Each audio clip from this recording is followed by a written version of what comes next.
Pierre-Emmanuel Barré, attention, oui, il est là, oui. Oui, salut tout le monde. Calmez-vous tous, attendez, j'ai une blague.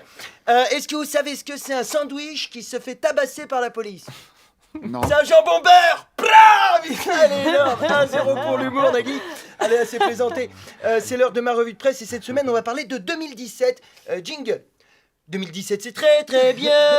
C'est comme 2016 mais en mieux parce qu'on est plus mature et du coup on a plus de recul sur des pratiques sexuelles comme la sodomie. Et ça tombe bien parce que 2017 c'est une année électorale, alors on va encore bien se faire remplir les fesses. Ah, vraiment je ne sais pas pourquoi, je sens que ça va être une belle année. Sarkozy 2017, Montebourg 2017, Juppé 2017, Fillon 2017. Tous les gens que je déteste ont rajouté 2017 derrière leur nom. Qui sait? Avec un peu de chance, c'est l'année de leur mort. Hein. Tous les jours, je vais sur Twitter en espérant voir un post de Cyril Hanouna 2017. Hein.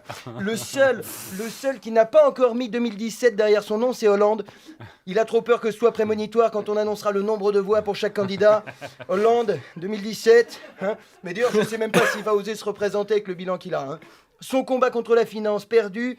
Son combat contre le terrorisme, perdu. Son combat contre le chômage, perdu.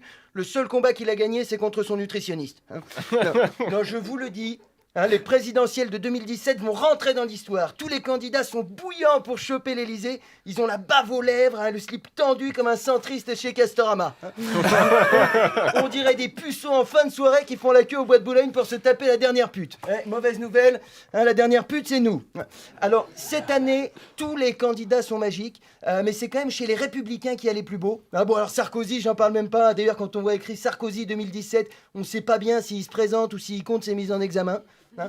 Puis alors ceux qui vont voter pour lui, il n'y a plus rien à faire pour eux. Voter une deuxième fois pour Sarkozy, c'est comme s'il y a un mec qui vient chier dans ton salon et toi tu le poursuis en criant Attends, j'ai une salle à manger aussi. Mais même Copé il se présente. Putain Copé quoi. Arrête gros, t'es nul. Même délégué de classe c'est au-dessus de tes compétences.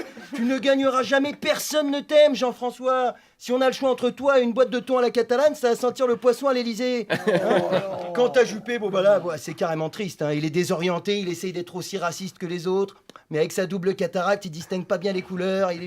Juppé 2017, c'est l'âge en fait. Hein.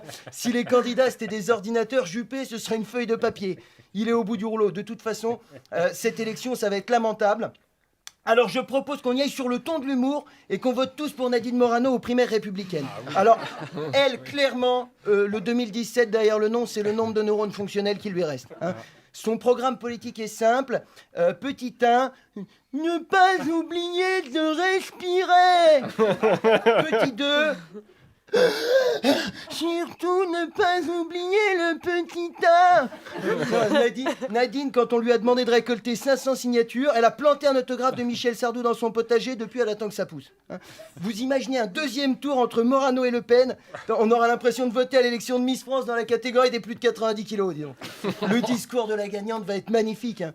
Moi, mon rêve, c'est que dans le monde, il y a plus de gens malheureux, plus de guerres et plus d'arabes. Hein. En plus, cette année, tout le monde peut voter aux primaires républicaines, il suffit de payer 2 €. Hein, me demandez pas pourquoi, j'imagine qu'ils utiliseront la cagnotte pour payer la caution d'un d'entre eux.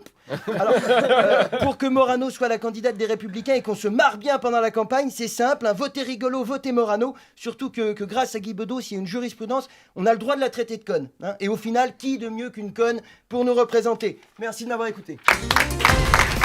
La bande originale, Nagui, sur France Inter.